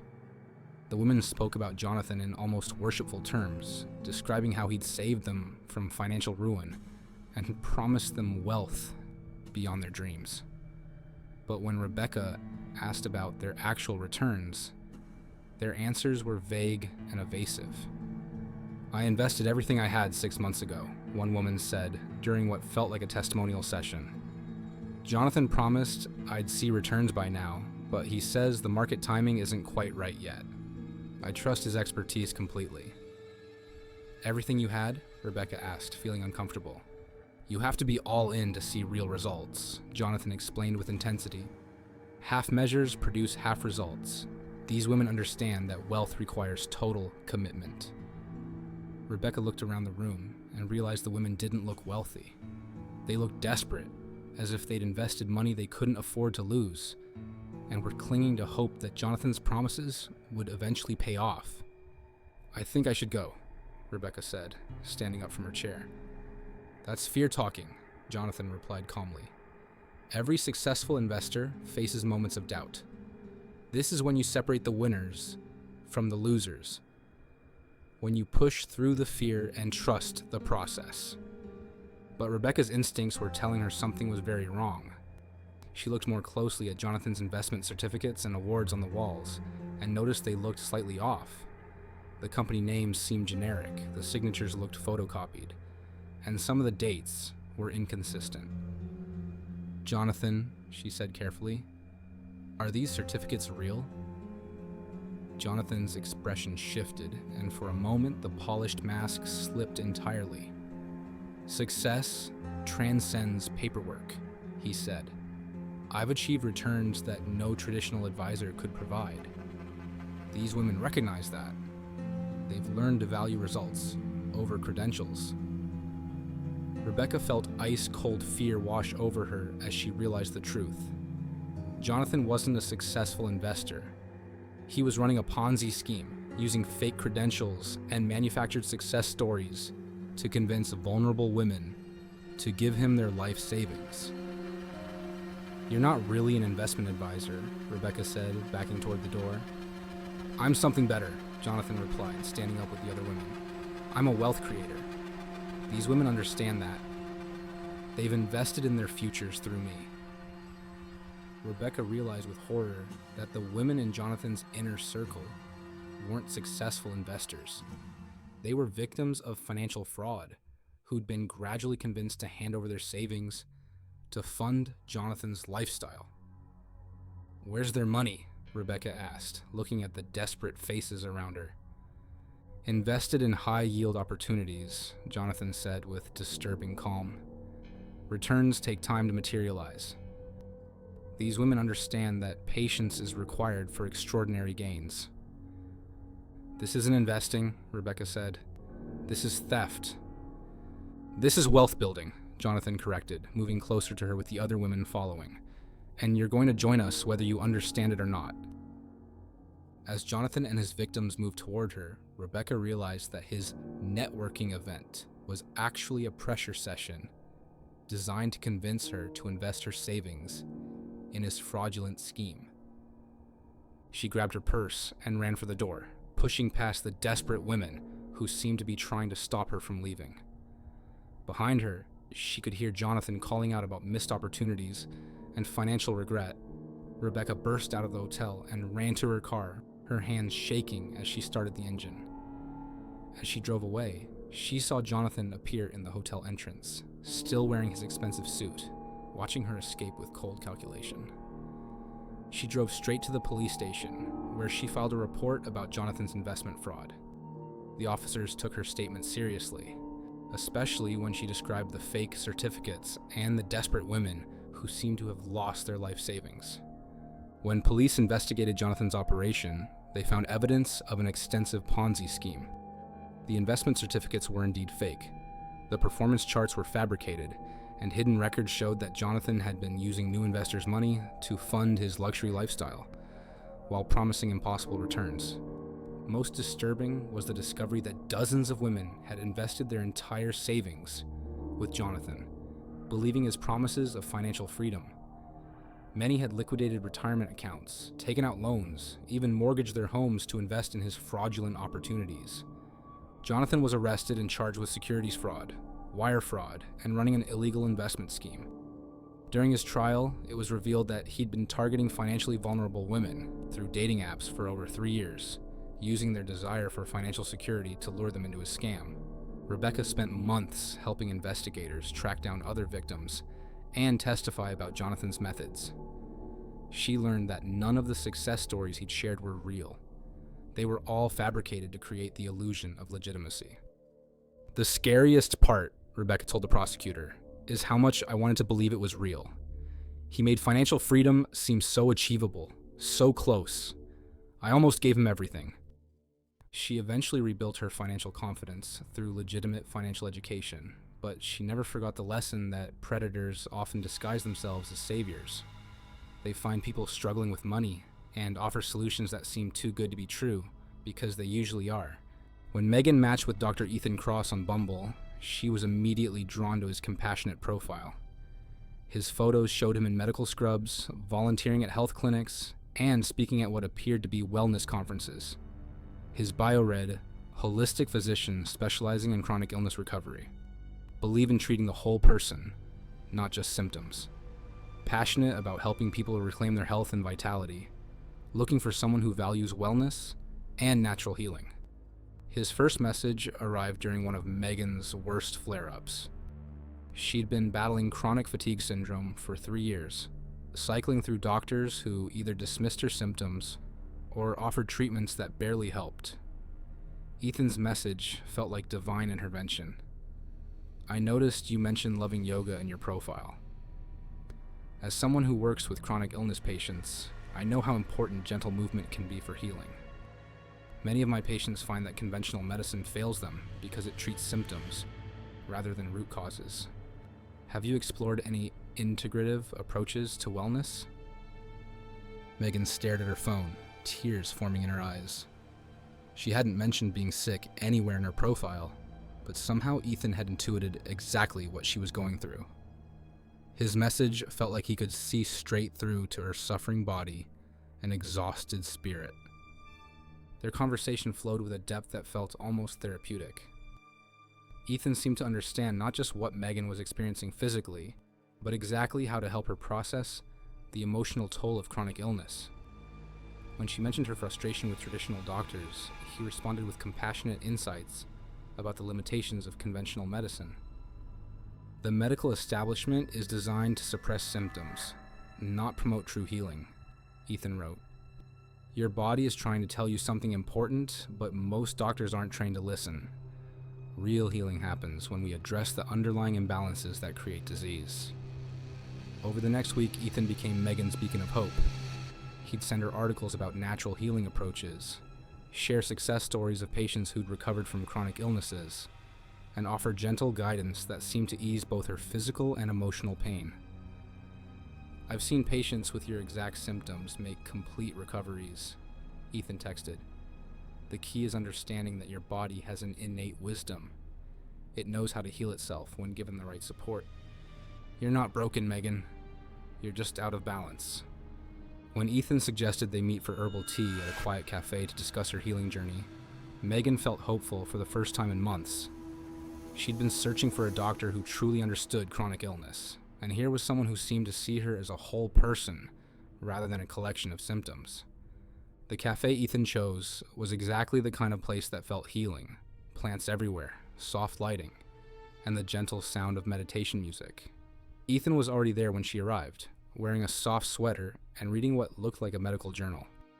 He had kind eyes and gentle hands that looked like they'd brought comfort to countless patients.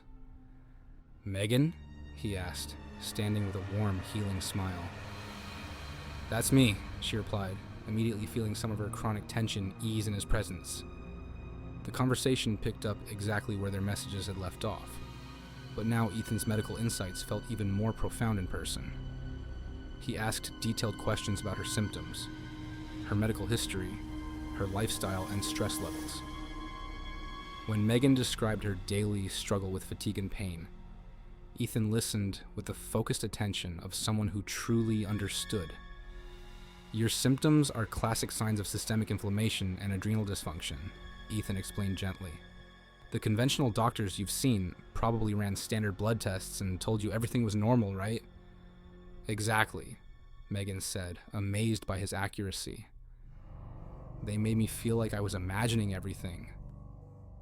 That's because they're looking for disease, not dysfunction, Ethan continued. Your body is functioning in survival mode. Your nervous system is stuck in fight or flight. Your gut microbiome is imbalanced. Your detoxification pathways are overwhelmed. But all of this can be healed with the right approach. 3 hours passed without Megan noticing. When Ethan suggested they walk through the nearby botanical garden so he could show her some medicinal plants, she eagerly agreed. As they strolled among the healing herbs, Ethan pointed out natural remedies that could address her specific symptoms. This is incredible, Megan said, feeling more educated about her condition than she had after years of doctor visits. You understand my illness better than any specialist I've seen. That's because I treat the person, not the diagnosis, Ethan replied with professional warmth. Healing is possible, Megan. You just need someone who knows how to guide you there. As the afternoon sun began to set, Megan found herself hoping this wouldn't be their last meeting.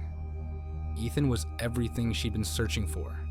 Someone who understood chronic illness, who offered real hope for recovery, who seemed genuinely committed to helping her heal. I'd love to help you design a personalized healing protocol, Ethan said as they walked back toward their cars. I have a private practice where I work with patients like you, people who've been failed by conventional medicine but are ready to do the deep work of true healing. That sounds amazing, Megan replied, feeling grateful beyond words.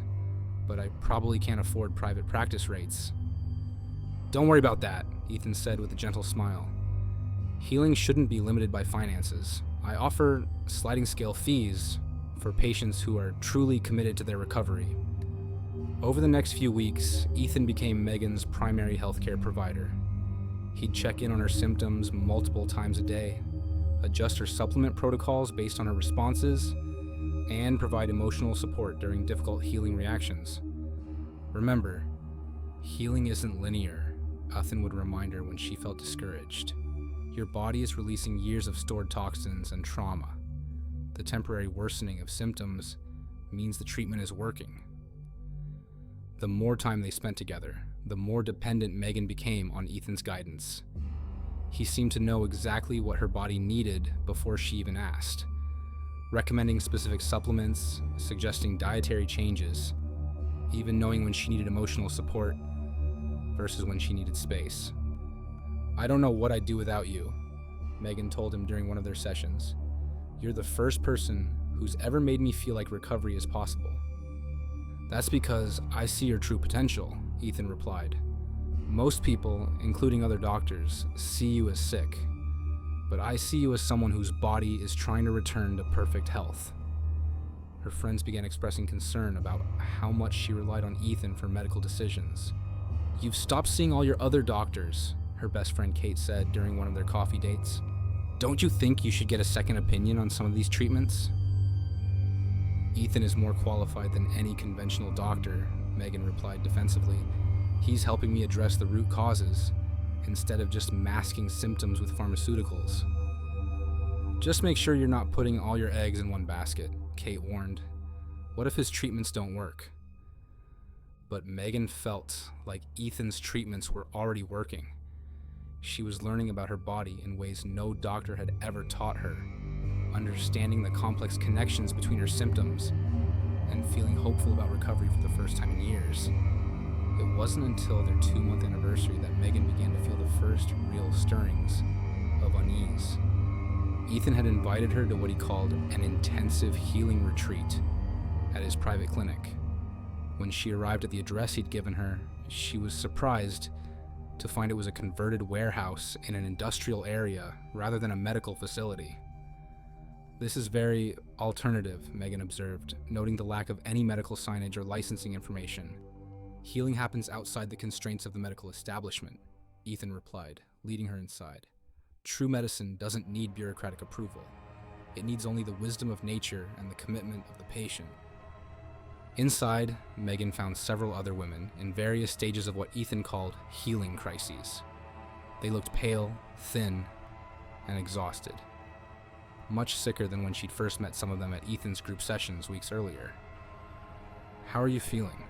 Megan asked one woman who seemed particularly unwell. "Ethan says I'm detoxing deeply," the woman replied weakly. "The sicker I feel, the more toxins are leaving my system. It means the treatment is working."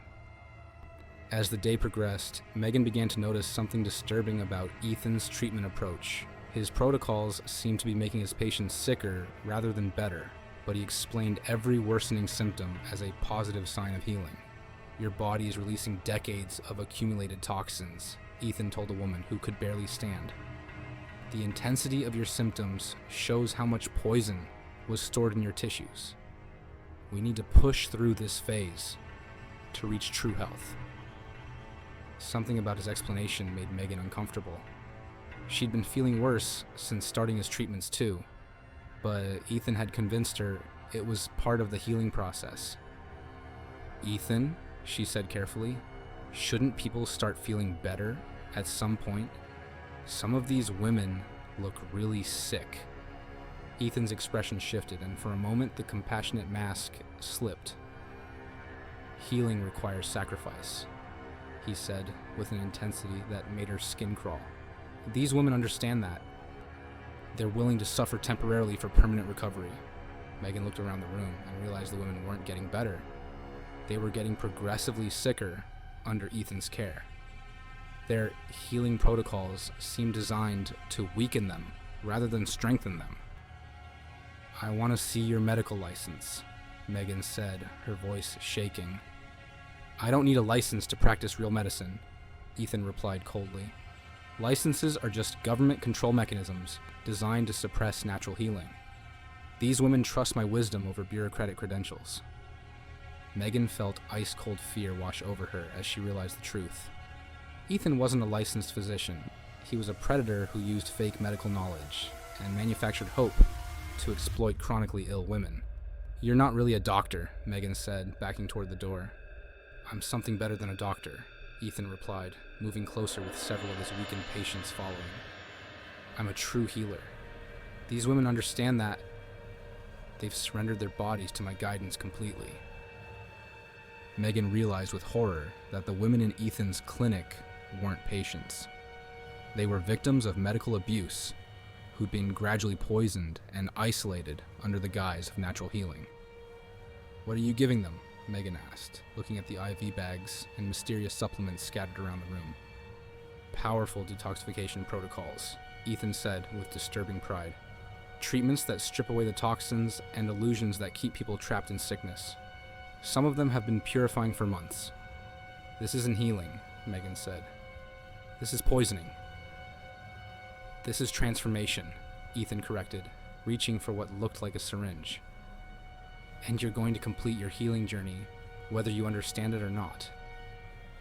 As Ethan moved toward her with the syringe, Megan realized that his intensive retreat was actually a trap designed to add her to his collection of slowly dying patients.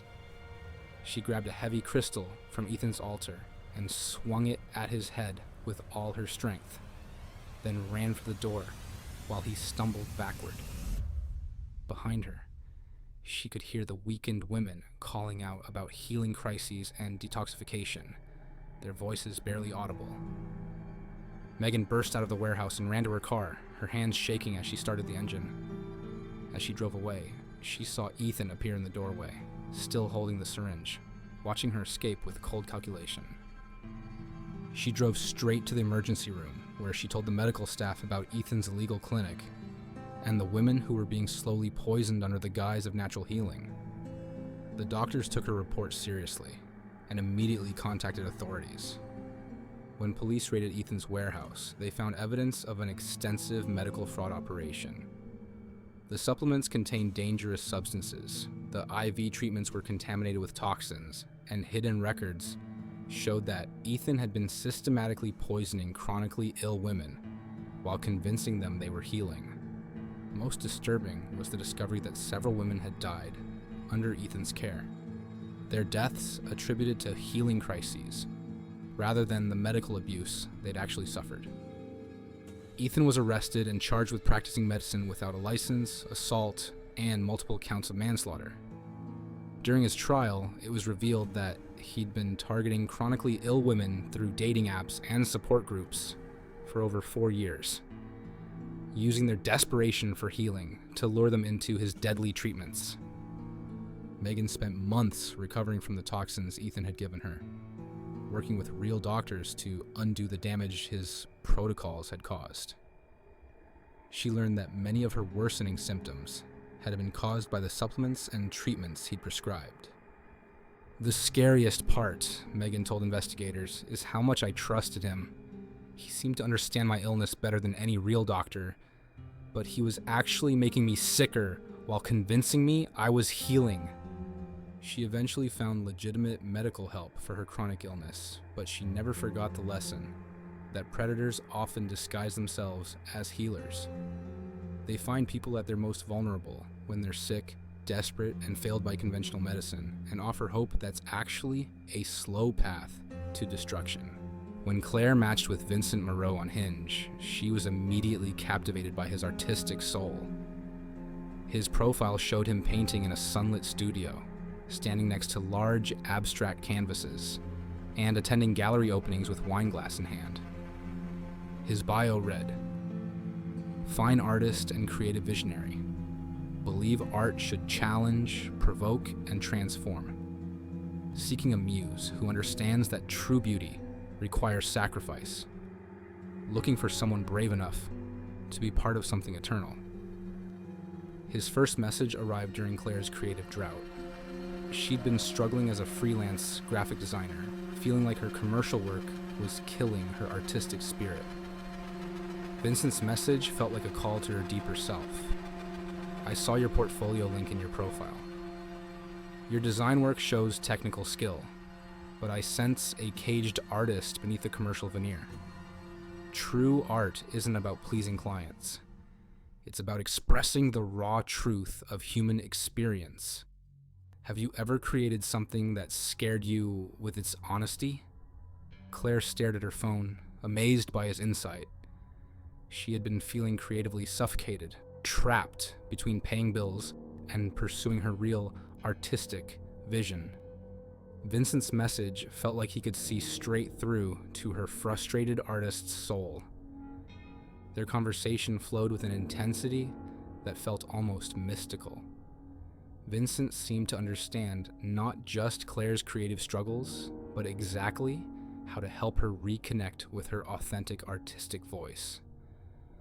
When she mentioned feeling like a sellout for doing corporate design work, he responded with passionate insights about the purity of true artistic expression. Commercial art is spiritual death, Vincent wrote. Every compromise you make for money kills a piece of your creative soul. Real artists throughout history have chosen poverty over prostitution of their vision. The question is, are you brave enough to choose art over comfort? Over the next week, Vincent became Claire's artistic awakening. He'd send her images of provocative artworks that challenged her assumptions, share quotes from famous artists about suffering for their craft, and offer philosophical insights about the relationship between pain and beauty. All great art comes from a place of darkness, Vincent texted.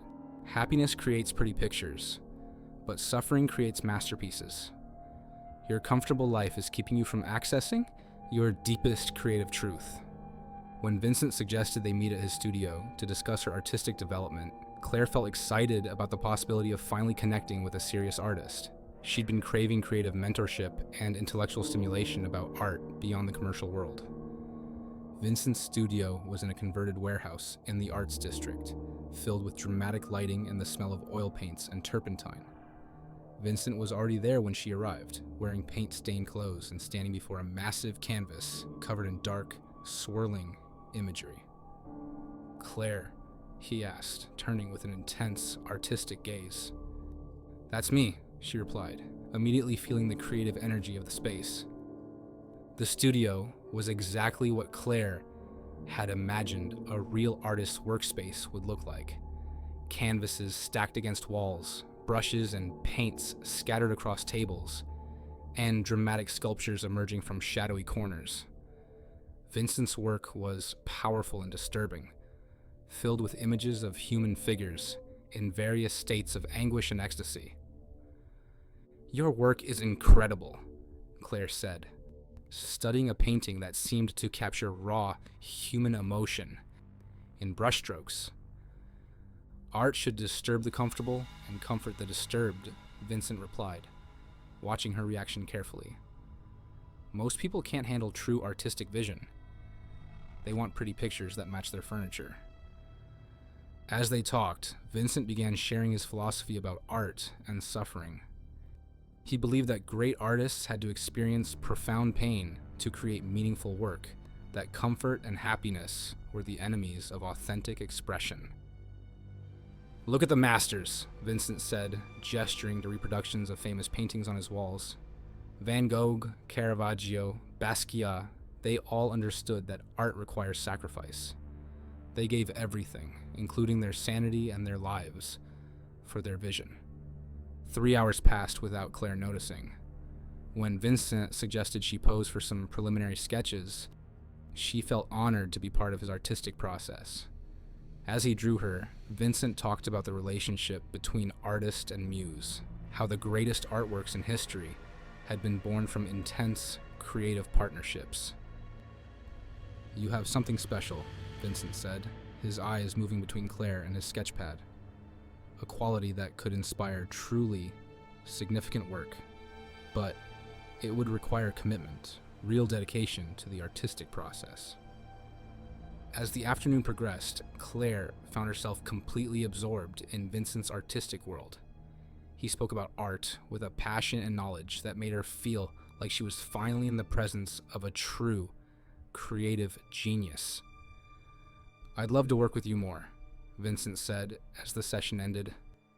"I'm starting a new series, my most ambitious work yet. It explores the transformation of the human spirit through artistic collaboration. Would you be interested in being my primary muse?" Claire felt a flutter of excitement mixed with nervousness. What would that involve?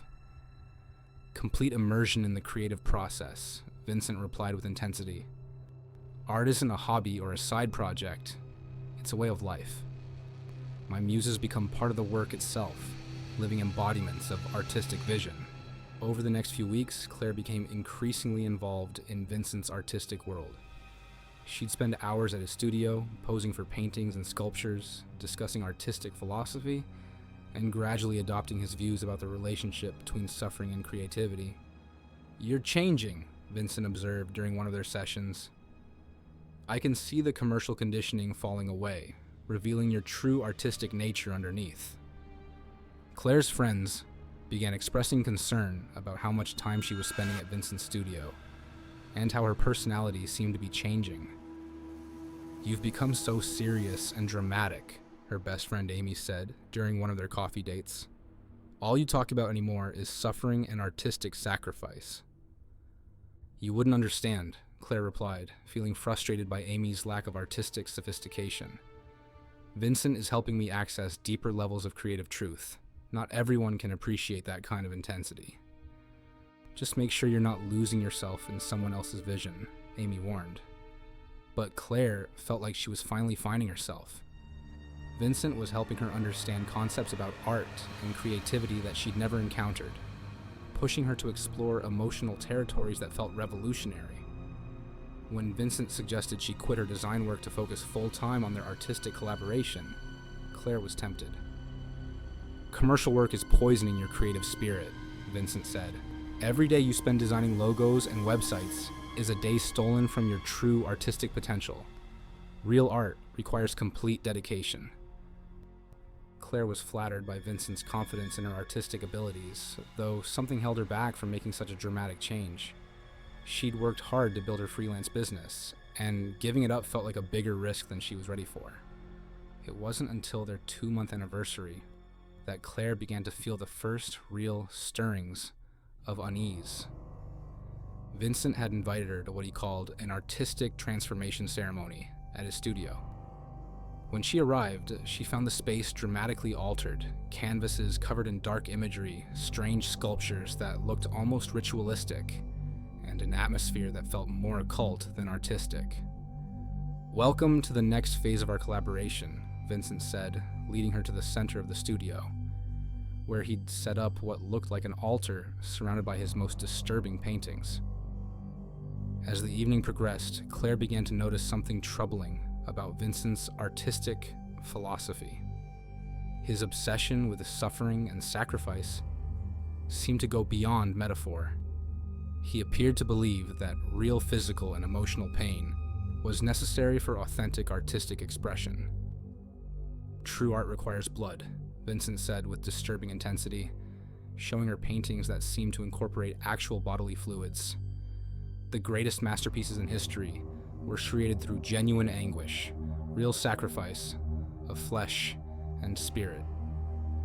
Claire looked more closely at Vincent's recent work and realized it wasn't just paint on the canvases. There were organic materials, what looked like hair and skin, even what might have been blood mixed into the pigments.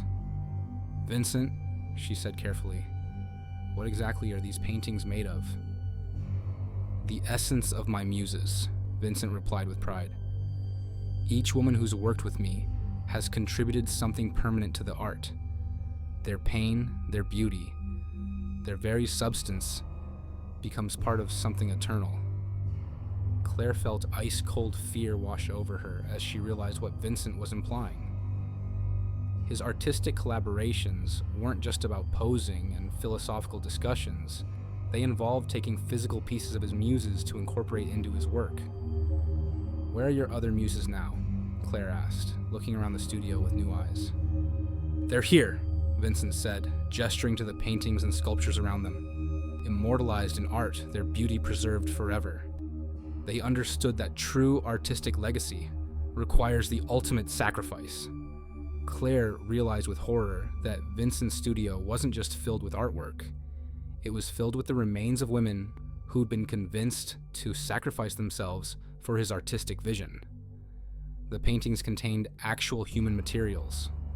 The sculptures incorporated bones and tissue.